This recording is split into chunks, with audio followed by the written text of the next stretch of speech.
Sud Radio Berkov dans tous ses états. Le face-à-face. Et André Berkov aujourd'hui est en face-à-face avec Éric Piédois-Letiec, qui est galeriste et marchand d'art, et surtout auteur de ce livre Confession d'un faussaire, la face cachée du marché de l'art aux éditions Max Milo. Alors, Éric Piédois-Letiec, je dois dire que quand j'ai lu ce livre, qui se lit comme un roman polar, c'est quand même étonnant. 30 ans de faux, je résume, 30 ans de faux, 10 ans de prison, et puis enfin vous racontez ce que c'est que le marché de l'art, parce que d'abord effectivement vous avez vraiment réalisé des dizaines de milliers de faux. Oui. Mais le temps que ça prend. Ça prend 24-24. 24 heures sur 24. Hein. Ah oui, c'est vraiment un travail. Oui, quand vous êtes dedans, vous êtes dedans. Hein. Ouais. Vous dormez avec, vous travaillez avec, vous fabriquez avec, vous vendez avec. C'est de la recherche tout le temps. Alors, justement, vous le racontez dans votre livre, mais comment ça vous est venu? Racontez-nous. Tout simplement parce que, j'étais encore étudiant aux Arts Déco, etc. À Paris? Non, à Nice. À Nice, oui. Mais c'est mieux que Paris. Et donc, moi, je fréquentais Ben, Armand, César, toute l'école de Nice à l'époque, Andy Warhol aussi, à Monaco. Martial Reyes, il y avait aussi. Martial Reyes, sa femme, etc., etc. Et je faisais beaucoup de photographies pour eux, parce que ça m'intéressait, j'étais photographe, et puis bon, le climat était sympathique. Et puis ensuite, j'ai commencé mon travail de peintre et ça se vend pas. Vous savez, vous êtes un jeune peintre, vous galérez. Hein. Donc, il se trouve que au bout d'un moment, j'en avais marre. Et puis, c'était simple pour moi. Comme je comprends très vite les choses, enfin certaines fois. Ça arrive. Ouais. Donc, César, ça ne gênait pas que je fabrique des trucs. Non, mais je veux dire, Donc, comment est venu, parce que c'est toujours intéressant, ceux par disant, écoute, moi, mes peintures, ça marche pas, et ben, je vais... Oui, parce que je suis quand même historien d'art, hein, donc moi, au bout d'un moment, il faut arrêter de pas vivre. Hein. Ouais, bien sûr. Et puis, on reste dans l'art quand même, donc quand on fabrique dans l'esprit sans plagier, sans surtout malmener l'artiste et son esprit dans l'œuvre d'art, on fait des choses et puis lui il peut pas contredire. Et puis il y a eu, c'est pas pour vous donner des armes, mais enfin il y a eu les écoles. Le nombre de maîtres italiens qui avaient les écoles, c'était les étudiants, enfin les écoliers qui travaillaient pour eux. Oui, même au stade de Fernand Léger ou même de César, hein, dans son atelier du 14e, il y avait pas mal d'ouvriers quand même. Hein. Oui. Et eux, ils en fabriquaient un, mais il y avait 10 qui sortaient, quoi. Donc, mais c'est tout en... Voilà. Bien sûr. Bonne intelligence et... Voilà. Et vous avez commencé par qui, en fait? Ah oui, ouais. J'ai commencé par César. Non, par Raoul Dufy. Par Raoul Dufy. Oui. Ah, d'accord. Ah, ouais. Un matin, je me lève, j'étais pas très en forme, je bois mon thé à l'avance, je regarde mes catalogues de vente publique, machin et tout, je me dis tiens, il est sympa ce dessin, on va faire ça. D'accord. Et je prends une feuille de papier, je la jaunis dans mon thé, je la fais finir ses cheveux, et je trace une scène de calèche, de crinoline sur le jardin Albert Ier à Nice. J'ai vendu ça dans l'après-midi, une fortune, pour l'époque.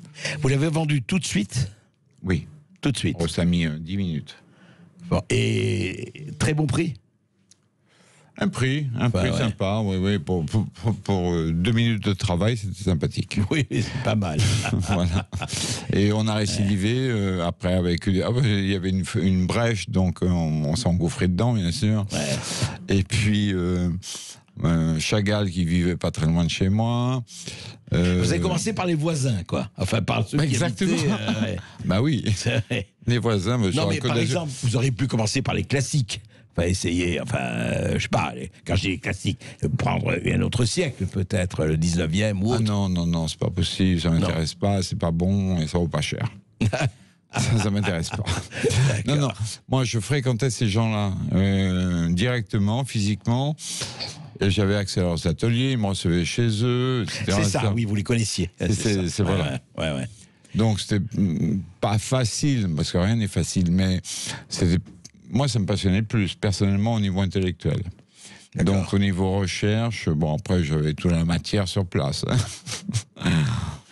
Et alors, ça s'est tout de suite très bien passé. Oui. Vous racontez ça tout de suite, les gens ont acheté, sont venus. Bah oui, parce que les gens achètent parce qu'ils font des profits derrière. La cupidité est quand même un facteur essentiel. C'est-à-dire, vous l'avez dit, ils achètent là, pas parce qu'ils en ont l'art, c'est un investissement. Ça va nous rapporter 10 ans après beaucoup plus. Mais c'est toujours pareil. Pas tout le monde, quand même. Aussi. Ah, vous pensez que tout le monde est... Ouais. Aussi. Le marché de l'art, c'est vraiment des gens qui n'achètent que pour revendre. Ils achètent dans le meilleur des cas, ils achètent parce qu'ils aiment, mais ils savent que derrière, il y a un profit à faire. D'accord. Donc c'est obligé. Et ils ne veulent pas perdre de l'argent. Personne ne veut perdre de l'argent. C'est clair. Mais enfin, on peut aussi aimer la chose et vouloir le garder. Oui, moi j'ai connu des grands collectionneurs qui achetaient des jeunes artistes. Ils misaient sur eux. Il était propriétaire de Van Gogh, de Rembrandt, ce mec-là. Mais il avait ouvert une galerie à Munich pour les jeunes artistes. Et comme ils ne se vendaient pas, ils rachetaient chaque fois, à chaque vernissage, toute la galerie des artistes qu'il exposait. Donc ils stockaient comme un fou. Ça c'est des passionnés, c'est génial. Oui, c'est une minorité. Voilà. C'est une exception. Il faut savoir que quand on met 15 millions dans un tableau, on espère bien en retirer au moins 15, voire plus. Normal, si un jour il arrive quelque chose. Et donc ça a tout de suite marché. Mais une question aussi, une question d'amateur, question de huron, c'est que les gens, comment vous faisiez? Les gens vous demandaient évidemment des certificats, ou pas?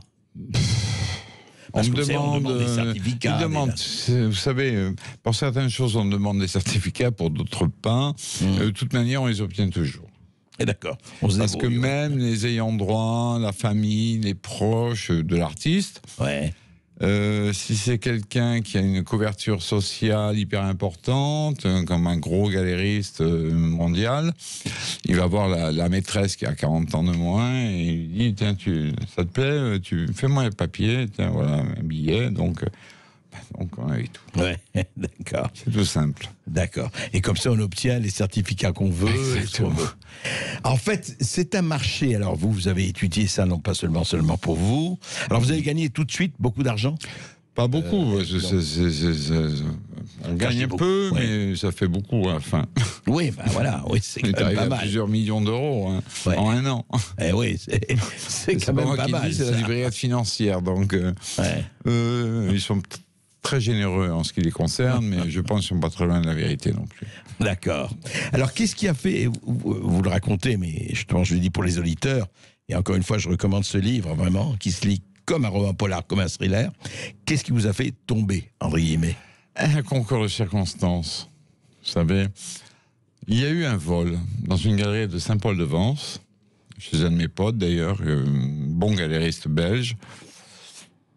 Et on lui a volé un Magritte, un Fernand Léger, et puis je ne sais plus quoi, un Chagall, je crois. Ouais. Il y en avait pour 600 briques, donc bon. Et comme je fréquentais cette personne et que moi je suis un peu burn, ils ont mis 250 personnes sur écoute, la police. D'accord. Ouais. Nous, on n'a rien à voir là-dedans, on n'est pas des voleurs, c'est bon, quoi.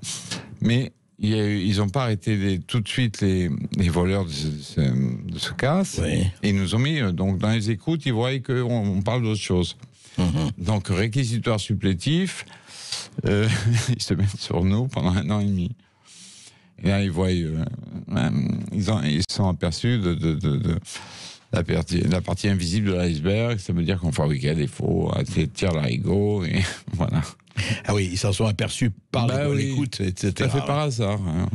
Et mais vous êtes tombé quand même 10 ans, c'est... Oui, en 9 ans et demi. Ouais. Mais c'est plusieurs peines accumulées. Mais à l'arrivée, j'ai fait 4 ans. Ça me permet d'écrire un livre. Oui, c'est bien. Et de me reposer. C'est une bonne chose, ça. Mais dites-moi, aujourd'hui, justement, vous parlez le marché de l'art en général, parce qu'on voit très bien comment, on ne va pas parler de tout cela, comment on gonfle certains artistes, comment on les amène, comment les Jeff Koons, les Damien Hirst, etc., etc. Au fond, c'est quoi? C'est une espèce, c'est devenu une gigantesque inflation où la valeur n'a plus rien, c'est vraiment une histoire de valeur marchande uniquement, et on peut gonfler qui on veut, quand on veut, etc. Oui, c'est de la spéculation. Hein. Je veux dire, c'est un peu comme en bourse. Je veux dire, on a un produit, c'est un produit de consommation, en fait. il faut pas, ce produit-là, il ne doit pas chuter, il doit monter tout le temps. C'est un des seuls d'ailleurs qui monte tout le temps. Qui continue à Oui. monter, ouais. C'est pas le Nasdaq, c'est pas les bitcoins qui viennent. Non, l'art, on paye un prix, on sait pertinemment que dans 10 ans, il vaut le triple ou le quadruple. Oui, Et après, il y a toute une promotion, je veux dire, c'est un produit de consommation. Ouais. Voilà. Et ça intéresse l'élite. Et Un produit de consommation très cher. Enfin, c'est très pas cher, réservé à tout le monde. Ah bah non, c'est clair. Et malheureusement, non. Pour les autres. Mais c'est vrai que non, on perd jamais d'argent là. C'est fou, parce que c'est la seule entreprise qui connaît pas la crise, quoi. Non, exact. Et c'est quand même l'art, ça sert à blanchir beaucoup d'argent. C'est vrai l'argent aussi. de la drogue, l'argent des armes, l'argent de je ne sais quoi. Vous savez, vous achetez un tableau, c'est plus facile à transporter qu'un immeuble. Hein. Ouais. Ça passe les frontières, ça va dans les ports francs. C'est des sociétés offshore qui sont propriétaires. Les acheteurs, ils ont des compagnies ultra anonymes. Et tout se rachète, hein, même le coffre-fort. Donc, c'est le blanchiment, c'est l'évasion fiscale, etc., etc. Et c'est pas seulement que ça, l'art. Ça, c'est une partie de l'art. C'est le marché de l'art. Il ne faut pas confondre l'art et le marché de l'art. On est bien d'accord. Le commerce de Sinon, l'art, ce c'est serait une chose et désespérant. l'art, c'en est une autre. Hein. Oui, mais alors, où est l'art aujourd'hui? L'art, il est dans la rue, dans le street, et dans les choses comme ça. Je veux dire, même Banksy est récupéré, donc... Banksy, c'est une grande valeur marchande. Grave. Pourquoi pas? Tant mieux pour lui. Hein, je veux dire. Tant mieux pour lui, pour ce qu'il fait aussi. Ouais. Mais il y a tellement d'artistes. Il y en a partout, il y en a à tous les coins de rue. Ah, c'est vrai. Enfin, les qualités, là aussi. Ça, c'est subjectif aussi. Hein. Bon, je suis d'accord avec vous, mais il y a une subjectivité dans le goût quand même, hein, dans l'esprit. Donc, les artistes, les écoles en fabriquent plein. Hein. Oui, c'est vrai. Sauf qu'encore une fois, vous savez très bien les beaux-arts, les arts décoratifs, les arts plastiques, l'école du Louvre, encore, c'est pas les meilleurs. Donc, mais combien survivent aujourd'hui, honnêtement? Ceux qui peuvent, j'en sais rien, moi. Ouais. Moi, j'arrive à survivre, mais bon. Alors, mais aujourd'hui, vous continuez à faire des faux? Pour parler franchement. Je vends que des vrais tableaux. D'accord. D'où ils viennent, je n'en sais rien, mais en tout cas, ils arrivent vrais. C'est le principal. S'ils vendaient des faux, personne ne les achèterait. Voyons. Mais voyons. Non, mais la question ne vous sera pas posée. Elle vous a été posée, mais on la retire. Non, simplement, une question avec Benoît. Aujourd'hui, par rapport à quand vous avez commencé, est-ce que la spéculation est encore beaucoup plus forte que... Oui. Beaucoup plus forte. Bien sûr. Je vends en tant qu'intermédiaire de temps en temps des œuvres d'art. Je sais que pertinemment, derrière, il y a plein de fonds d'investissement, des banques. C'est des groupes financiers qui achètent pour leurs clients. C'est ça. Ils achètent par exemple un Basquiat, et on va dire à 20 millions d'euros. 20 millions d'euros aujourd'hui, le Basquiat. Hein. Oh oui, minimum. Hein. C'est que ça me tue quand vous dites ça. Un beau. Hein. Ouais. Moi, dans les années 80, j'ai connu Basquiat. C'était $2000. Oui, mais c'est normal, il avait 18 ans. Ben oui. Alors, mais non, on spécule sur la mort, on spécule sur tout. Hein. Ouais, c'est sûr. C'est un peu bizarre, mais c'est comme ça. Non, mais ça, c'est la vie. C'est la loi du marché, et le marché... mais alors, c'est justement... Je connaissais très bien Enrico Navarra, qui est décédé il n'y a pas longtemps. Enrico qui était génial. Le grand galeriste. Grand personnage de la vue Matignon. Je connaissais son époux, Navarra, sa fille, sa fille, je connais tout le monde. Mais lui, il a fait plein de choses. Il a fait beaucoup de fric, mais il était très honnête au niveau business. Oui, c'est ça. Il défendait des vrais artistes. C'est ça. Voilà. C'est-à-dire qu'on peut aimer le business et faire du bon business et défendre des bons artistes. Exactement, bien sûr. Pas des... Non, moi j'avoue que, mais c'est peut-être ma limite, j'avoue que quand j'ai vu je sais pas ce que vous en pensez, mais ça m'intéresse de savoir ce que vous en pensez, les tulipes de Jeff Koons, là, au Grand Palais. Hein? Tant pis pour la mairie de Paris. Qui a payé très cher un truc de merde. On est bien d'accord. Voilà. On est bien d'accord. Et puis c'est de l'argent à lâcher. James Cook, c'est une entreprise. Oui, c'est ça. C'est comme Fiat ou Ferrari ou mais Renault. C'est l'argent des Parisiens, mais enfin bon, c'est comme ça, quoi. Mais dites-moi, aujourd'hui, par exemple, vous allez toujours continuer, enfin, tant que vous pourrez, à peindre, Ah bah oui, bien sûr. Je suis dans le monde de l'art, à bloc. Hein. Donc, je pense que c'est la seule langue que je parle. Quoi. Ouais, je comprends. Voilà. Et aujourd'hui, sur la Côte d'Azur, par exemple, à un moment donné, il y a autant de... Enfin, le potentiel, je parle au-delà du Covid, parce que je ne parle pas de l'actualité, hélas, immédiate.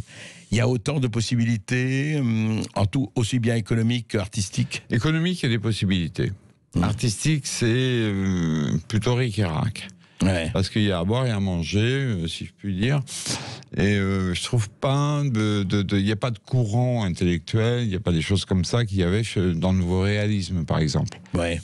Il n'y avait pas une idéologie commune, un groupe, etc. etc. Même, voilà. Non, chacun fait un peu ses merdes, c'est pas terrible. Dans son coin. Mais le business de l'art fonctionne avec des vraies valeurs, par contre. Des valeurs anciennes, enfin les années 80 ou avant. Hein. Bien sûr. Oui, il y a eu de Mais très maintenant, dans Galerie de Saint-Tropez, Courchevel, partout, on trouve toujours les mêmes choses pourries, quoi. Et dernière question, est-ce qu'on vend toujours, Éric Piédois, dans le monde, je ne parle pas seulement en France, de faux coraux, de faux ceci, de faux cela? Est-ce que le marché du faux est toujours aussi florissant? Dès l'instant le faux est estampillé vrai, il se vend comme des vrais. C'est pas compliqué. Bon, j'aime pas spécialement Corot, mais bon, il y a plein d'artistes, vous savez, on peut en fabriquer. Dès l'instant où on a les certificats d'authenticité, dès l'instant où on a la validation, c'est plus un faux, c'est un vrai. Donc on passe de 0 à 1000 tout de suite. Eh bien, on félicite ceux qui fabriquent les certificats d'authenticité des validations. Et merci, Éric Piédois. Et je recommande ce livre. Et puis surtout, Éric Piédois, le TIAC va rester avec nous et vous pouvez lui poser des questions en appelant le 0826 300 300. Je rappelle son livre, Confession d'un faussaire, la face cachée du marché de l'art.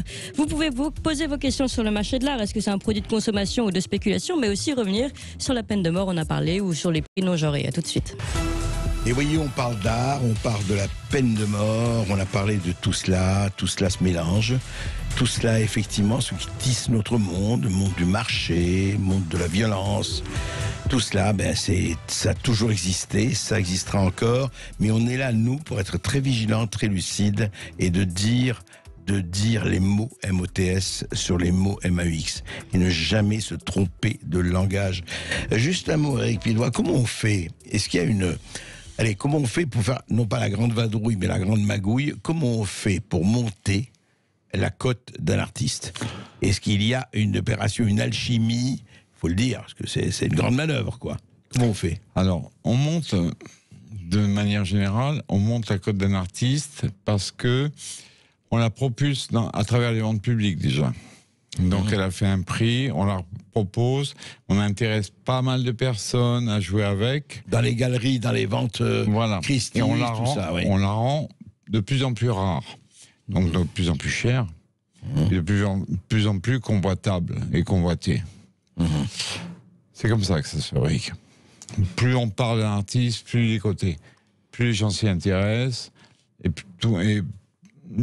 les personnes se battent pour l'avoir. Donc la pub, donc la communication. La communication. Donc tout ça. D'accord. D'accord. C'est simple. Voilà, je dis ça aux auditeurs qui ont envie de se lancer dans l'art ou qui ont une vocation de peintre et qui veulent demain devenir milliardaires. C'est possible. C'est pas simple, mais c'est possible. Alors, nos auditeurs, on les attend, on les espère. Ils ont évidemment la parole chez nous. Voilà, ils ont composé déjà le 0826 300 300. C'est le cas d'Olivier qui nous appelle de Toulouse. Bonjour Olivier. Bonjour à tous, bonjour Monsieur Berkoff et merci beaucoup pour votre émission. Je voulais préciser à titre liminaire que je fais partie d'une minorité grandissante puisque je suis catholique en France et je voulais réagir sur deux sujets, la peine de mort et sur Pierre Urmic. Oui. Concernant la peine de mort, il y a un angle qui n'a pas été exploité tout à l'heure, c'est l'angle des accords internationaux. Nous n'avons pas la chance d'avoir un président Trump, on a un président Macron et donc ce président-là et toute la Macronie et tous les partis politiques ne prendront jamais le risque de dénoncer des accords internationaux qui empêchent la France de rétablir la peine de mort. Ça, c'est mon premier point. D'accord. Le deuxième point, ça concerne Pierre Urmic. Pierre Urmic est une personne tout à fait respectable. C'est un avocat, un ancien UDF, proche de Giscard. Il faut savoir que Pierre Urmic est quelqu'un qui pratique aussi. C'est un catholique pratiquant. Ah ouais. Et donc, je trouve ça assez symptomatique, j'allais dire, de stigmatiser la fête de Noël et puis de toute cette histoire autour du sapin de Noël, ce qui est en train de mettre le feu à Bordeaux entre la droite et la gauche, enfin entre les écolos et l'ancienne droite qui était aux manettes. Et je voulais juste finir mon propos sur Alain Juppé, qui est quand même l'ancien maire emblématique de Bordeaux. Absolument. Qui, au sujet du foulard, n'avait pas hésité à rappeler que sa maman, lorsqu'elle allait à la messe, elle portait aussi un foulard. Donc vous voyez tous ces gens-là qui sont issus ou qui se prétendent des modérés, qui font référence au siècle des Lumières. En fait, ce sont eux les cancers de la France. Ce sont ces gens-là qui nous mettent en difficulté, qui dénoncent sans arrêt des principes qui permettent de structurer une droite et une gauche et qui permettent à chacun de s'exprimer. Mais bon, Olivier, à votre avis, c'est quoi? C'est la haine de soi? C'est un espèce de masochisme? C'est quoi? Parce que vous dites que Urmic est un catholique pratiquant, Juppé, bon, on le sait très bien. Mais c'est quoi? Ils ont peur de quoi? Ils veulent passer pour des tolérants, ouverts. Enfin, Noël, c'est beaucoup plus que Noël. Je veux dire, c'est de l'opportunisme, c'est du clientélisme. Simplement, voilà, on suit simplement la tendance. Quand vous interviewez des Français dont je fais partie, au sujet, par exemple, du scandale du Tour de France, pour lequel on a retiré des hôtesses, où on va sur le Tour, on interviewe des gens qui suivent le Tour, qui sont passionnés, et les gens réagissent en disant « mais c'est dans l'air du temps ». Donc tout devient dans l'air du temps. Vous parlez à des politiques, on vous dit mais c'est dans l'air du temps. Donc l'air du temps a pris la main sur la décision, elle a pris la main sur le courage, elle a pris la main sur l'autorité. En fait, c'est ça. C'est-à-dire que est-ce qu'on devrait leur dire que en fait le vent, il n'intéresse que les feuilles mortes, hein? C'est les feuilles mortes qui bougent quand il y a du vent. Mais elles se ramassent à l'appel. Exactement. Et quel appel. Merci Olivier. Je vous en prie. Merci beaucoup Olivier. Et on quitte Toulouse pour aller à Aix-en-Provence et on donne la parole à Christophe. Bonjour Christophe. Oui, bonjour. Bonjour André. Bon, je voulais pas revenir parce que je veux pas passer pour celui qui veut trop passer souvent, mais le sujet du jour, l'art, j'ai trouvé ça trop sympa et donc c'est pour ça que je me suis permis de vous appeler. Mais vous Alors, faites j'ai bien. deux questions. Oui. Voilà, mais j'ai deux questions à poser. Une à l'invité, Oui. bonjour monsieur, À Eric, et oui. une autre Bonjour. à vous. Alors la première à vous, en quoi reconnaît-on un bon faux d'un mauvais vrai dans la culture donc j'ai trouvé. Et Oui. la question que j'ai à poser à vous, André, Oui. dites-moi le titre de votre émission, Berkov dans tous ses états. Ouais. C'est pas un clin d'œil à Harry dans tous ses états de Woody Allen? Ah non, mais attendez, je vais laisser répondre Eric sur c'est assez joli là. Comment préfère-t-on un très beau faux, un mauvais vrai? J'aime bien. Eric. Un mauvais vrai, c'est une croûte. Ok, une croûte, c'est quelque chose que vous trouvez chez votre brocanteur quand il a besoin d'argent et que vous la refourgue. Un bon faux, c'est une œuvre d'art véridique qui respecte l'esprit de l'artiste, l'esprit de l'idée de ce qu'il fait et qui est vrai, qui devient vrai par le truchement de certaines complicités, etc., mais de toute manière qui est indiscutable. Voilà la différence. Voilà, un mauvais faux, c'est une merde. Voilà. Je voulais vous le faire. Et pour revenir à ce que disait notre auditeur précédent, certains gens de ce qu'on considère être des conservateurs font en fait du faux politique. Enfin, du faux politique vous savez, de leur famille. Voilà. il y a beaucoup plus de faux politiques que de fausses œuvres d'art, hein. Ça c'est clair. Alors, la question, est-ce que Harry dans tous ses états, ça correspond, enfin, est-ce que c'est pas un clin d'œil Berkov dans tous ses états, Non, avec non. ce magnifique film de Woody Allen? Oui, magnifique. Non, parce que vous savez, d'abord, effectivement, c'est venu comme ça, en discutant avec les amis de la radio, et c'est vrai que dans tous ces états, l'idée étant que je réagisse de façon totalement libre à l'humeur, à l'actualité, ce que je fais, et je vous remercie de le suivre, mais vraiment, c'est ça. Non, c'est venu tout à fait spontanément. Et je vais me dire pour les films, en tout cas, moi, je regarde le titre américain. Je regarde jamais le titre français. Donc, tout à fait. Le titre est différent en anglais. Voilà. Mais l'histoire, c'est que Woody rencontre le diable. Oui. Et en fait, vous rencontrez ce qui sépare la société française. Enfin, actuellement, les grands thèmes qui font séparation, qui posent problème à l'harmonie française, l'harmonie de la société française, pardon. Absolument. Avec vos points de vue et vos humeurs qui sont suivies. Enfin, moi, je les suis. Voilà. Merci. Des fois, je suis critique. Mais voilà, en tout cas, c'est comme ça que ça arrive et on va continuer à pourfendre le diable. Mais je l'espère. Et à chasser le dragon. Exactement. Et au revoir, vous, messieurs. merci. Et au revoir, Clémence. Merci Christophe, au revoir. Et justement, faites comme Christophe et appelez-nous au 0826 300 300. On a parlé de peine de mort et d'autorité de l'État. Bien, venez réagir. Et puis, on parle de marché de l'art et de spéculation. Mais qu'est-ce que vous en pensez, vous? On se retrouve dans quelques instants. Et André Berkoff est dans tous ses états avec son invité Éric Piédois-Letiec, qui est galeriste, marchand d'art et auteur de ce livre Confession d'un faussaire, la face cachée du marché de l'art aux éditions Max Milo. Eh bien, on fait un petit tour du côté du Facebook Live parce que vous êtes nombreux à poser des questions justement à notre invité Éric Piédois-Letiec. C'est le cas d'ailleurs de Marie Le Saint qui nous écrit justement qu'il y a un documentaire sur un génial faussaire allemand, lui, Wolfgang Beltracchi, qui a eu un énorme succès en Allemagne il y a quelques années et qui lui est sorti de prison et fait déjà des faux mais qui maintenant les signe de son nom et ça marche très très bien. Alors elle se demande pourquoi vous ne passez pas à l'action. Parce que tout simplement ça ne m'intéresse pas. Si je fais des faux, c'est pour gagner de l'argent aussi. Donc je vais pas faire des faux et signer Eric. Ça serait mentir à l'artiste sur lequel j'ai travaillé. Donc moi, si je fais mes propres œuvres d'art, ce sont les miennes. C'est pas celles du voisin. Oui, vous n'allez pas de plagiat. C'est absurde. Ouais. Bah, vous avez l'impression que vous mentez plus quand vous signez de son nom que de votre nom quand vous signez de son nom. Non. Je ne mens pas déjà. Et quand je travaille sur un artiste, je fais en sorte qu'il aurait pu fabriquer cette œuvre d'art. Ça reste dans l'esprit. Donc ça, c'est indétectable. Je veux dire, je respecte l'esprit de l'artiste, de son travail, et j'interviens dans la même logique que lui. Donc je serais à mal d'y mettre mon nom dessus, vu que moi, je travaille dans l'esprit de quelqu'un d'autre. Donc, ça ne me ressemble pas, ça. Moi, je peins, bien sûr, quand j'ai envie, et je signe mon nom, mes peintures. C'est tout.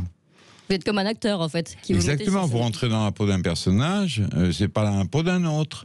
C'est dans le personnage. Il ne faut pas tout mélanger. C'est déjà assez difficile d'en sortir après. Il y a une éthique du faussaire, c'est intéressant en tout cas. Bon, on retourne au Facebook Live et Marie Bernard nous écrit, alors plus il y aura de l'argent à blanchir, plus il y aura de la spéculation, plus il y aura de l'art. Est-ce que c'est vraiment le cas? L'art sert aussi à éponger le blanchiment d'argent. Parce que c'est quasiment indétectable. Je veux dire, vous avez 20 millions en liquide sous la table, il va falloir les blanchir dans quelque chose. Pas au restaurant tous les jours. Il y a différentes voies, non. Et puis, on ne pense pas 20 millions de restaurants facilement. Voilà, même si c'est un peu long. On finit par une indigestion, c'est clair. Mais non, ça sert à ça aussi. Je veux dire, ça blanchit. Comme je vous dis, c'est beaucoup plus facile qu'un immeuble. Bien sûr. Un yacht, par exemple, j'ai pas vu un yacht avec un pavillon français sur la Côte d'Azur. Oui, il y en a pas beaucoup. Mais les gros, rare, on se demande qui habite dessus, quoi. Donc, entre Malte, les Bahamas et autres. L'Angleterre, blablabla. Koblenz, etc. Mais dites-moi, juste, alors les galeristes, je demande, mais parlons là-dessus. Les galeristes, par exemple, quand quelqu'un vient, mettons, voilà, j'arrive, mettons, une galerie, et il dit, voilà, tel peintre, ça vaut 20 000 euros. Si je le paye en billet de 500, aucun problème, je veux dire, ça ne leur pose aucun problème. Non, l'artiste, ça ne le gênera pas, lui. Le galeriste, non, s'il a une comptabilité...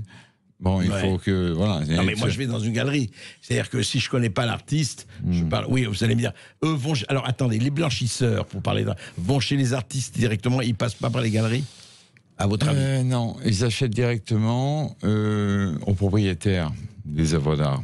D'accord. Passe pas par les galeries ni les ventes publiques. Bien sûr, oui. Hein. Ouais. Ils vont chez les propriétaires. Ils voient les propriétaires, il y a les intermédiaires pour ça qui les présentent. Et généralement, les propriétaires ne veulent pas exister parce qu'ils ont déjà racheté ces œuvres qui sont dans les coffres, dans les ports francs suisses ou je ne sais où. Et les acheteurs rachètent carrément le coffre-fort qui va avec. Donc l'œuvre à l'intérieur, vous avez un Van Gogh par exemple, un portrait de Vincent, à 250 millions d'euros. Ouais. L'acheteur qui a besoin de blanchir, il va l'acheter, il va même pas le sortir du coffre. Il va acheter le coffre. Il achète l'ensemble. Ouais. Enfin, l'ensemble. C'est un packaging. Il revendra l'œuvre d'art après. Ouais, c'est ça. À un autre, 300, 350. Ouais. Et tout ça de compagnies offshore et de paradis fiscaux, pareil. C'est pas mal. Clémence. Oui, Donc Jean. on est à la barbe de tout le monde. Oui, absolument. Jean a composé le 0826 300 300. Jean nous appelle du Gers. Bonjour Jean. Oui, bonjour. Bonjour. Bonjour André, bonjour Eric. Merci pour les émissions comme toujours, c'est très bien. Alors, je voulais dire André qu'il pourrait faire une émission comme ça sur la nourriture parce que là, il verrait que les milliards, à mon avis, sont 20 fois ou 30 fois supérieurs au tableau et autre chose par rapport à la fausse nourriture. Voilà. Par la fausse nourriture. Attendez, expliquez. Non. J'explique. Vous n'achetez peut-être pas ça, mais vous pouvez aller dans certains magasins et acheter certains produits qui sont pas réels à 100%. Vous avez par exemple, on va passer une matière première qui se fait un petit peu dans le Gers, et c'est le foie gras. Et bien, le foie gras, vous savez qu'on fait du foie gras très bon. Alors qu'on l'appelle pas foie gras, mais c'est un lien de parenté, où il n'y a pas du tout de foie gras dessus. On a fabriqué un parfum. Pour vous renseigner, André, vous qui savez beaucoup de choses, il y a un certain INRA en France qui en est l'auteur de ça. Ça a été fabriqué dans un INRA. Une INRA, vous savez ce que c'est une école d'ingénieurs. Absolument, l'INRA, oui. Voilà. Bon, eh bien, il faut vous renseigner. On a fait on vous vend un bloc de foie gras ou un bloc de pâté. Il n'y a pas du tout de foie gras dedans. Il n'y a que du gras, voire de porc et de bœuf et un parfum foie gras. Et c'est très bon, hein. Les gens le mangent. Et ça a le goût du foie gras? Du foie gras? Oui, on a fabriqué le parfum. Mais l'ersatz absolu, quoi.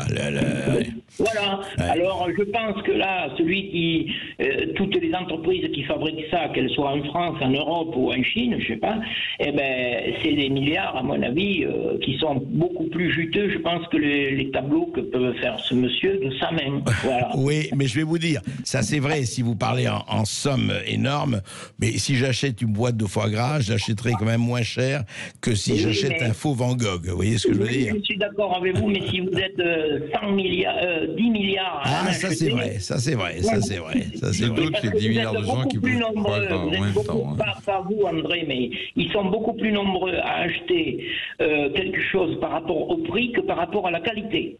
Non, mais ça, je suis tout à fait d'accord. C'est encore autre chose, mais bien sûr. Il n'y a pas que dans l'art, il n'y a pas que dans les tableaux qu'il y a de la fausse, du faux et de la faux. Tout à fait d'accord. Féliciter le monsieur pour ses peintures. Voilà. Merci. Merci André, on se parlera une autre fois. Absolument. Merci beaucoup Jean. Et on va retourner à Toulouse, tiens, pour donner la parole à Pierre. Bonjour Pierre. Bonjour. Oui, bonjour Pierre. Je voulais intervenir sur la position de votre intervenant qui expliquait que derrière, au fond, le blanchiment de l'argent peut se faire un petit peu comme il a expliqué en achetant des tableaux.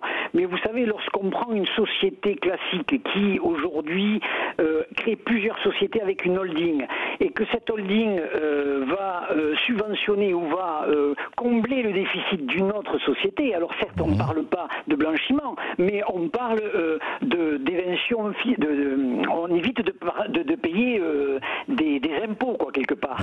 Donc, la personne se retrouve favorisée plutôt que si derrière elle payait ses impôts normalement. Vous voyez, c'est-à-dire que le fait de créer des sociétés comme ça en cascade permet d'éviter souvent de payer les impôts. Mais le sujet qui m'intéressait, c'était le sujet de la peine de mort. Je crois qu'il y a aujourd'hui en France une évolution en faveur de la peine de mort parce que, au fond, la population prend conscience que l'ADN est aujourd'hui une preuve quasi certaine Et que du coup, auparavant, c'est certain, à l'époque, en 81, lorsque Bande Inter propose l'abolition, il le propose parce qu'on n'est pas assez avancé en termes de recherche et de ne pas pendre ou un innocent. Tout à fait, tout à fait.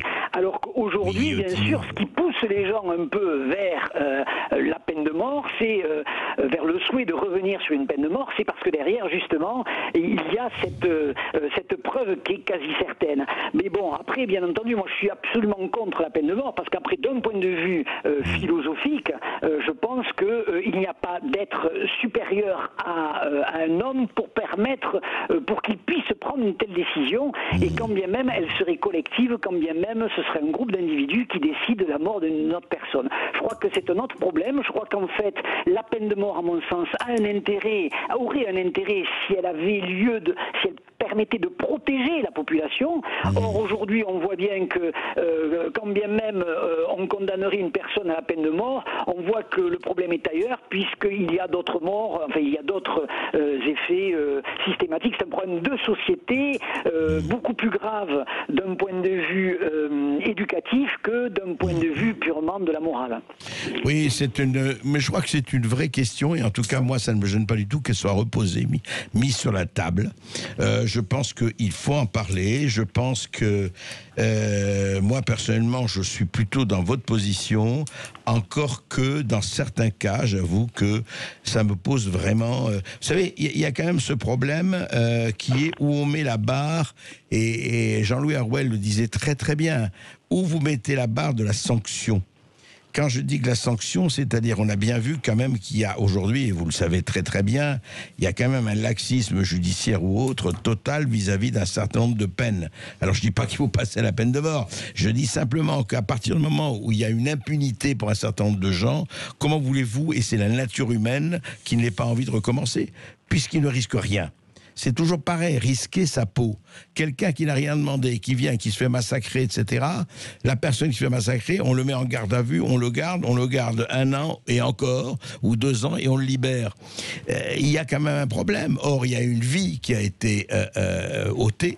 Il y a une famille ou des familles entières dont leur vie est fracassée, il faut bien le dire, parce que il y a ça. Alors, on met quand même le curseur. Moi, ce qui me gêne là-dedans, c'est qu'il n'y a plus, si vous voulez, de taquet. Vous ne mettez plus de barrière. Et à ce moment-là, évidemment, allons-y, quoi. C'est open bar. Je voulais juste rajouter ceci. Lorsque quand même il y a eu les attentats en 2015, on voit bien que ceux qui ont provoqué les attentats se moquaient royalement de mourir ou de vivre. Ce qui veut dire que là, on voit bien les limites de la peine de mort, puisque à ce niveau-là, on les aurait arrêtés, on les aurait assassinés, enfin, on les aurait tués, ça n'avait aucune importance. Donc du coup, c'est pour ça qu'au fond, la peine de mort... Oui. Attention, on vous entend plus là. On vous annonce, ça y est, on vous entend. Non, oui. C'est un vaste sujet. Mais ça, effectivement, qu'il y ait des gens qui sont prêts à mourir dans le côté fanatique, etc., ça on le sait bien sûr, depuis les Hachichines et les kamikazes. Encore que ça n'a rien à voir avec les assassins du Bataclan ou de Charlie Hebdo. Non, moi je parle de la violence quotidienne. Je parle d'un certain nombre de faits divers. Je parle de faits divers qui ne sont pas des petits faits divers, et pas seulement en France, mais ailleurs. Vous savez, moi je crois que la tolérance zéro, ça veut dire quelque chose. Moi j'ai vécu, je suis allé très souvent à New York. J'ai vu le New York d'avant la tolérance zéro, et j'ai vu le New York quand Rudy Giuliani, l'ancien maire de New York, a appliqué.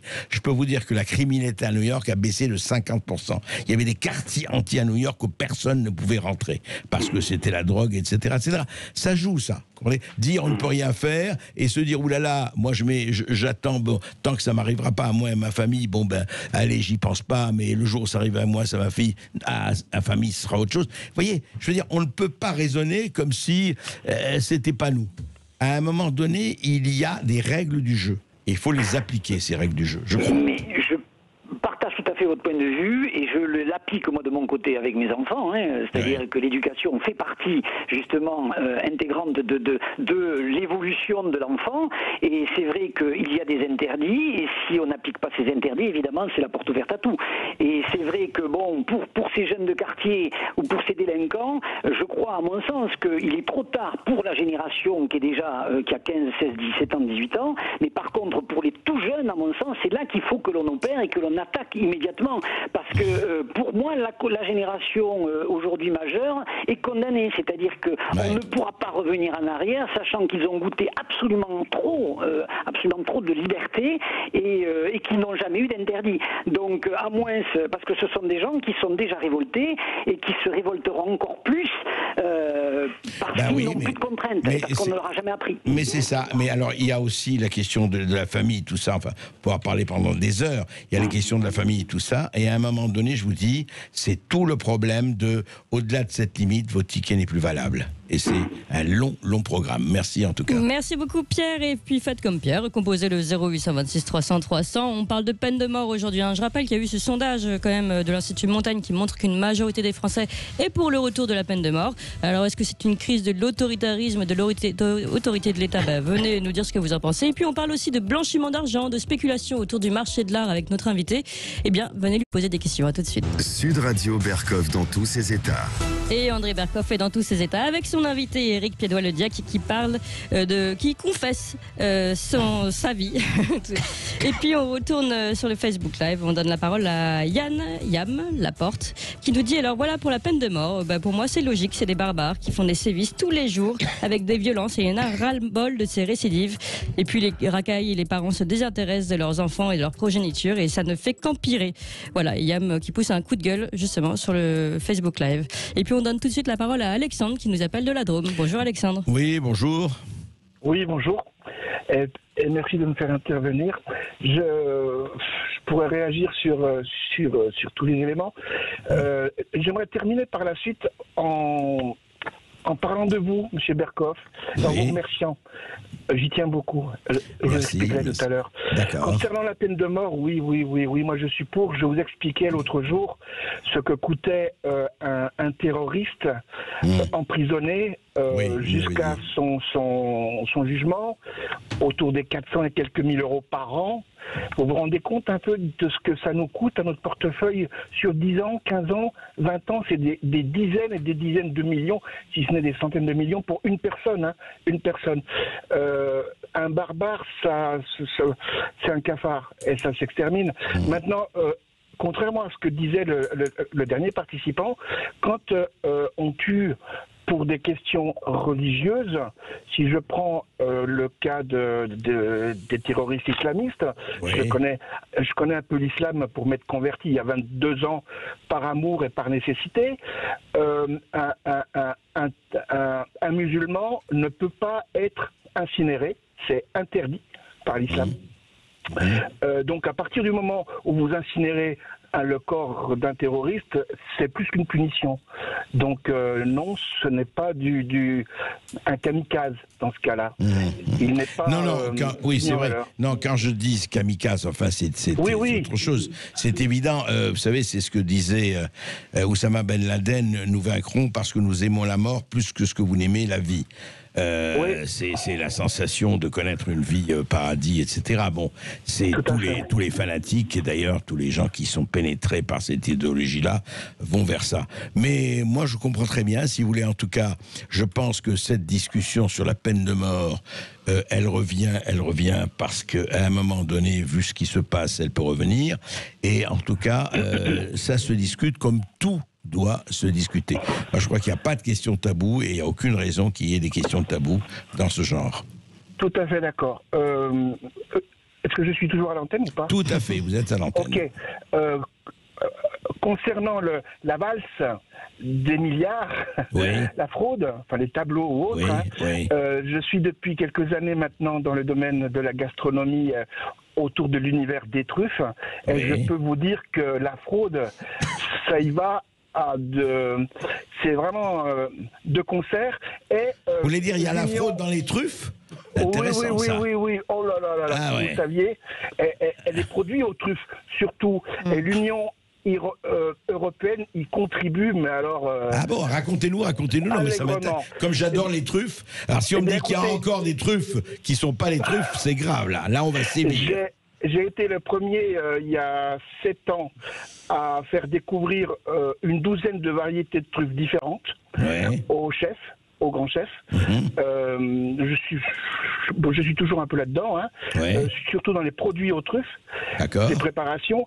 La réglementation, je vais prendre un exemple. Hein. La réglementation française est hyper stricte. Elle est la plus stricte d'Europe sur tout ce qui touche aux truffes et à la préparation de produits aux truffes. Cette réglementation n'est pas du tout la même dans les autres pays. Elle peut même être totalement inexistante dans les autres pays européens, vous voulez dire. Voilà. Alors, ce qui n'est pas autorisé en France peut tout à fait être autorisé ailleurs. Et les produits qui sont réalisés dans ces autres pays ont le droit d'être vendus en France.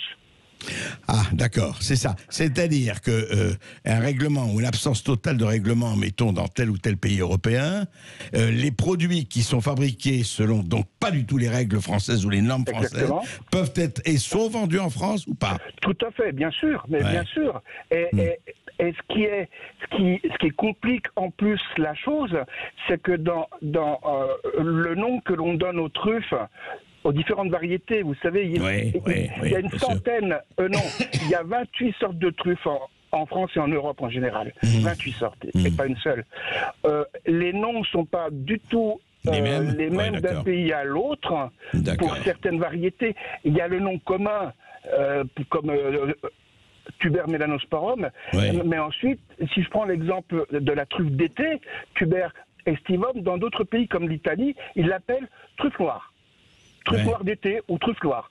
En France, la DGCCRF, peut-être à cause du lobby, cette truffe-là, dans certaines régions, est appelée truffe blanche d'été.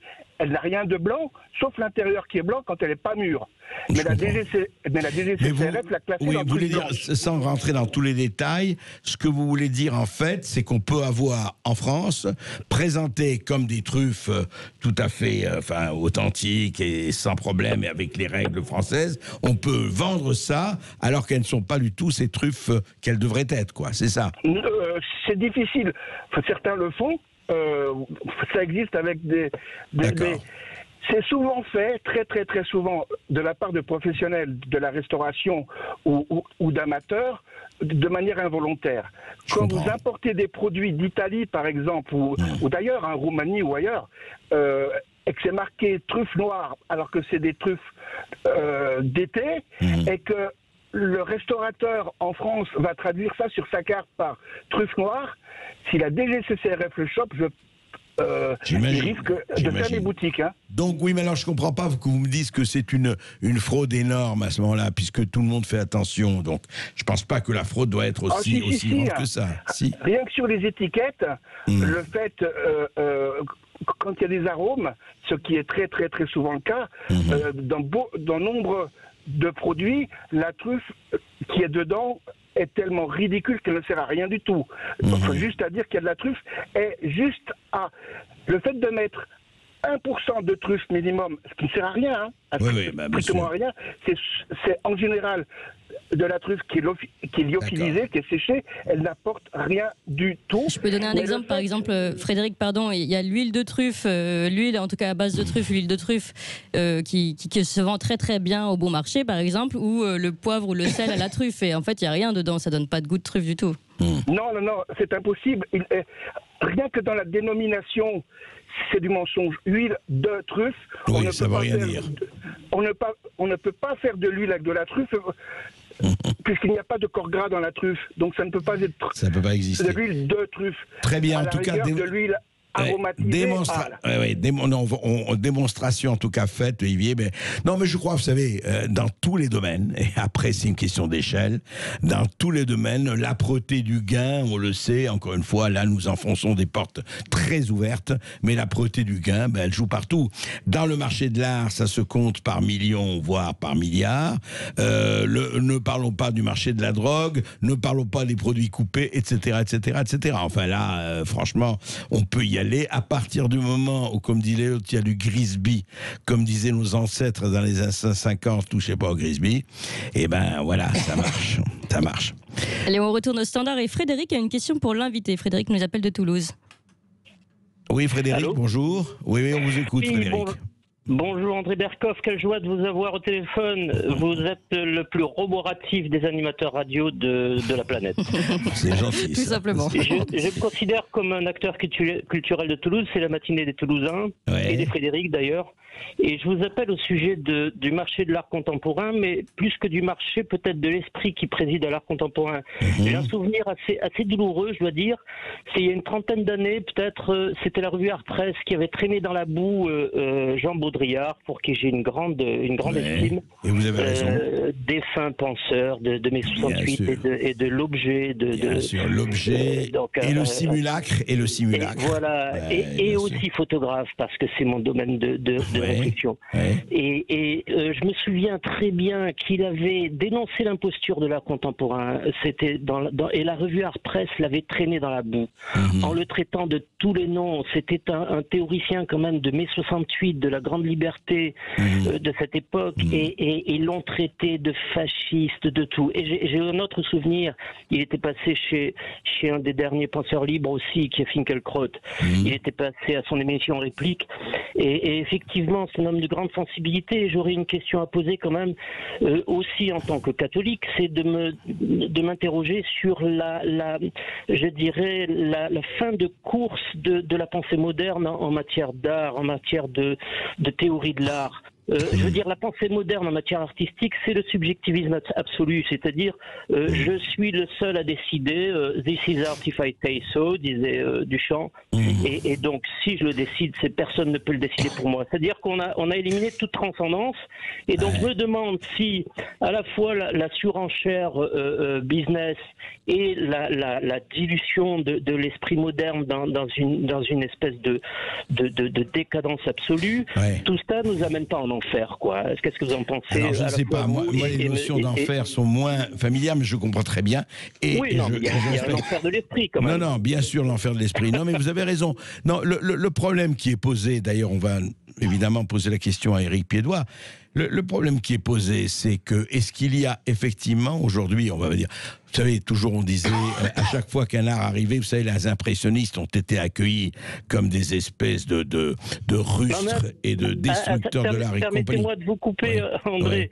Les impressionnistes avaient un sens artistique particulièrement aiguisé. Là, il n'y a plus d'art, il n'y a que de la provocation. Non, je suis d'accord, mais je vais vous dire, qu'est-ce qui s'est passé? C'est parti de qui? De Marcel Duchamp. On l'aime, on n'aime pas, mais c'est Marcel Duchamp en 1917. Il prend une pissotière, il dit c'est de l'art. Il prend une route de bicyclette, il dit c'est de l'art.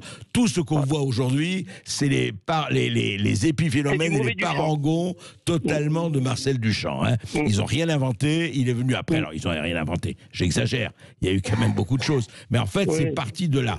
Alors, est-ce que le tout se vaut aujourd'hui? C'est le plus important. Est-ce qu'il se passe encore des choses? Éric Piédois, qu'est-ce que vous en pensez? Marcel Duchamp est un précurseur, bien sûr. Il a ouvert les portes, il a défoncé, il a fait des trous. Au même titre Keith Klein avec le monochrome. Absolument. C'est des gens qui ont ouvert une pensée, une liberté de jugement. Donc, une porte ouverte à la création. Les impressionnistes ont fait de même. Ils ont été d'ailleurs harcelés. Mais est-ce que vous comprenez les gens qui disent quand même, et avec beaucoup de bonne volonté, vous allez me dire, on disait ça de Picasso, mais juste un mot. Quand par exemple je vais dans un musée et que je vois Jeff Koons qui montre un aspirateur dans du néon et du plexiglas, et ça vaut $1 million. Non mais je veux dire, on s'en fout du prix, c'est l'esprit de l'œuvre. Mais qu'est-ce que ça apporte? Ça correspond peut-être à une idée des années 50, de la ménagère de moins de 50 ans, la société de consommation. Mais Warhol l'a fait il y a 40 ans. Warhol l'a fait. Oui, alors, qu'est-ce qu'il y a de nouveau? Là, je dis, il n'y a rien de nouveau. Il n'y a rien de nouveau. Koons, c'est... À part la Cicciolina, il n'a pas fait grand-chose. Non, mais c'est vrai. Non, mais vous avez raison, pour revenir à ce que vous disiez, Olivier... Frédéric, pardon.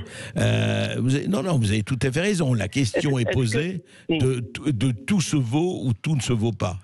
Voilà. Et la vraie question aussi à se poser, c'est est-ce que toutes ces valeurs fausses vont pas, tôt ou tard, je crois plutôt tôt que tard, s'effondrer un jour, comme les valeurs boursières, comme toutes les fausses valeurs. C'est-à-dire qu'à un moment donné, tout va s'effondrer. Tout est en train de s'effondrer et que ces fausses valeurs vont s'effondrer assez vite finalement.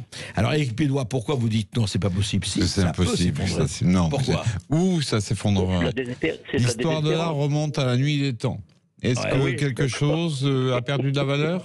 Oui, mais non. Mais le marché n'est plus absolument. Il y a des fausses valeurs. Est-ce qu'il ne peut pas y avoir? Non, mais c'est une vraie question. Et est-ce qu'il ne peut pas y avoir un crack de l'art comme il y a eu un crack boursier? Un crack boursier, mais bien sûr. C'est impossible. Pourquoi? Mais tout à fait impossible.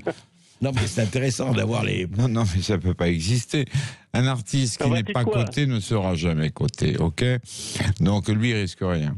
Déjà, et si vous investissez dessus, c'est purement par esprit ou vous l'aimez bien.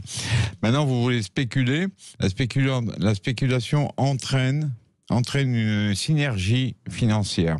Ça veut dire que vous achetez un produit X. Là, vous le montez en neige, si je peux m'exprimer ainsi, et puis vous le revendrez toujours. Jamais vous avez vu un Van Gogh perdre de la valeur, parce que de toute façon, ça n'en avait pas au départ. Ni un Modigliani, ni un Soutine, ni quoi que ce soit. Aujourd'hui, ça en a. Et maintenant, pourquoi ça n'a jamais chuté? Parce que ça a toujours monté. L'histoire de l'art le prouve, l'histoire du marché de l'art le prouve, et le business de l'art le prouve. Il y a pas la bourse, ça va, ça vient, c'est comme tout, ça monte, ça descend. Mais l'art, ça monte toujours. Ou à la limite, ça peut stagner, mais c'est jamais, ça perd. C'est-à-dire que pour vous, c'est inenvisageable, mais l'avenir le dira. C'est une valeur refuge, c'est valeur refuge. Oui, mais est-ce que ce n'est pas envisageable que d'une manière ou d'une autre, par exemple, un jour, les cotes d'un Kunz, et on cite ça, ou d'un Daniel, Kunz peut-être, mais encore ça m'étonnerait, parce que derrière, il y a une machine à gaz financière. Mais un Van Gogh, par exemple, qui a jamais vendu une toile, à part de les donner à son frère Théo, ou au psychiatre machin, là, comme un gâchette. Donc, oui, mais Éric Piednoir, je vous ça vaut 250 briques. Maintenant, moi, j'ai un copain. Je suis copain avec la sœur d'un mec en Grèce qui possède dans son bureau l'homme à l'oreille coupée. C'est la famille des banques et des pétroliers. Ce que je veux dire, vous ne m'empêcherez pas de dire que si je regarde un Van Gogh et si je regarde l'aspirateur de Jeff Koons, ça n'a strictement rien à voir. Et alors, vous allez me dire, c'est subjectif. Le Van Gogh n'aspire pas, l'aspirateur enlève la poussière, c'est déjà pas mal. Oui, enfin bon, ça c'est un paradoxe, ça. Non, moi je crois que le vrai problème, il n'est pas là. Je crois que Éric Piednoir pose, encore une fois, on peut être pas tout d'accord. Je crois que le vrai problème, il n'est pas là. C'est que l'art, aujourd'hui, incontestablement, est devenu plus une question de fric qu'une question d'inspiration. Ça, je le crois. Ça, c'est sûr. C'est évident. Ça, c'est sûr. Je veux dire, moi, je ne vais pas, avoir un orgasme sur un aspirateur. Moi-même, j'ai pas d'inspiration. On est dans les ruines de l'esprit. Voilà. On est d'accord. Restez tous avec nous et puis continuez de nous appeler au 0826 300 300. On parle du marché de l'art. Est-ce qu'il y aura un crack du marché de l'art? Tiens bien, venez nous dire ce que vous en pensez. On parle de la peine de mort. Venez aussi nous appeler au 0826 300 300. À tout de suite.